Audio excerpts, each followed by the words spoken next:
ಏನಿವತ್ತಿನ ದಿವಸ ನಮ್ಮ ವಿಶ್ವನಾಯಕರಾಗಿರ್ತಕ್ಕಂತಹ ನರೇಂದ್ರ ಮೋದಿಯವರ ಮಹತ್ವಾಕಾಂಕ್ಷಿ ಯೋಜನೆಗಳಲ್ಲಿ ಒಂದಾದಂತಹ ಜನ ಔಷಧಿ ಕೇಂದ್ರ ಇವತ್ತು ನಮ್ಮ ಶಿಡ್ಲಘಟ್ಟದಲ್ಲೂ ಸಹ ಎಲ್ಲ ಬಡ ಬಾಂಧವರಿಗೆ ಅನುಕೂಲ ಆಗುವ ನಿಟ್ಟಿನಲ್ಲಿ ಇವತ್ತಿನ ದಿವಸ ಇದನ್ನು ಸದುಪಯೋಗ ಪಡಿಸೋ ನಿಟ್ಟಿನಲ್ಲಿ ಎಲ್ಲರೂ ಇದನ್ನು ಬಳಸ್ಕೊತಾ ಇದ್ದಾರೆ.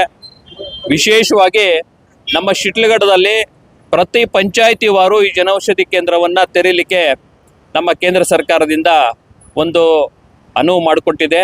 ಅದೇ ನಿಟ್ಟಿನಲ್ಲಿ ಏನು ನಮ್ಮ ಪ್ರಧಾನಮಂತ್ರಿಗಳು ಈಗಾಗಲೇ ಬಡವರಿಗೆ ಅನುಕೂಲ ಆಗಲಿ, ಅವರು ಇದನ್ನು ಸದುಪಯೋಗ ಪಡಿಸ್ಕೊಳ್ಳಿ ಅಂತ ಈ ಸುಮಾರು ಯೋಜನೆಗಳನ್ನು ಅನುಷ್ಠಾನಗೊಳಿಸಿದ್ದಾರೆ.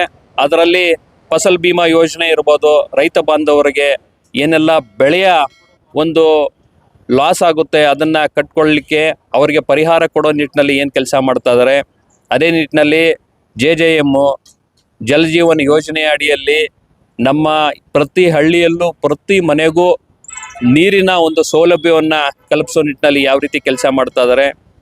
ಅದೇ ರೀತಿಯಲ್ಲಿ ಸ್ವನಿಧಿ ಯೋಜನೆ, ಬೀದಿ ಬದಿ ವ್ಯಾಪಾರಿಗಳಿಗೆ ಯಾವ ರೀತಿ ಅನುಕೂಲ ಆಗಲಿ ಅನ್ನೋ ನಿಟ್ಟಿನಲ್ಲಿ ಅವರಿಗೆ ಕೆಲಸ ಮಾಡಲಿಕ್ಕೆ 10,000ದಿಂದ 1 ಲಕ್ಷದವರೆಗೂ ಯಾವ ರೀತಿಯಾದಂತಹ ಲೋನ್ಗಳನ್ನ ಪ್ರಾವಿಷನ್ ಮಾಡ್ತಾ ಇದ್ದಾರೆ. ವಿಶ್ವಕರ್ಮ ಯೋಜನೆ ಅಡಿಯಲ್ಲಿ ಲೋನ್ಗಳು ಕೊಡ್ತಕ್ಕಂಥ ಕೆಲಸ, ಹಾಗೆ ನಮ್ಮ ಬಡವರನ್ನು ಹಾಗೂ ಹಿಂದುಳಿದ ವರ್ಗಗಳನ್ನು ಮನಸ್ಸಿನಲ್ಲಿಟ್ಕೊಂಡು ಅವರ ಬಗ್ಗೆ ಕಾಳಜಿಯನ್ನು ಇಟ್ಕೊಂಡು ಇವತ್ತಿನ ದಿವಸ ನಮ್ಮ ಪ್ರಧಾನಮಂತ್ರಿಗಳು ಕೊಟ್ಟಿರ್ತಕ್ಕಂತಹ ಈ ಯೋಜನೆಗಳಲ್ಲಿ ಇದು ಒಂದು ಒಳ್ಳೆಯ ಒಂದು ಮಹತ್ವಾಕಾಂಕ್ಷಿ ಯೋಜನೆ. ಈ ಜನೌಷಧಿ ಕೇಂದ್ರದಿಂದ ನಮ್ಮ ತಾಲೂಕಿನಲ್ಲಿ ಸುಮಾರು ಬಡವರು ಈ ಅನುಕೂಲವನ್ನು ಪಡ್ಕೊತಾ ಇದ್ದಾರೆ.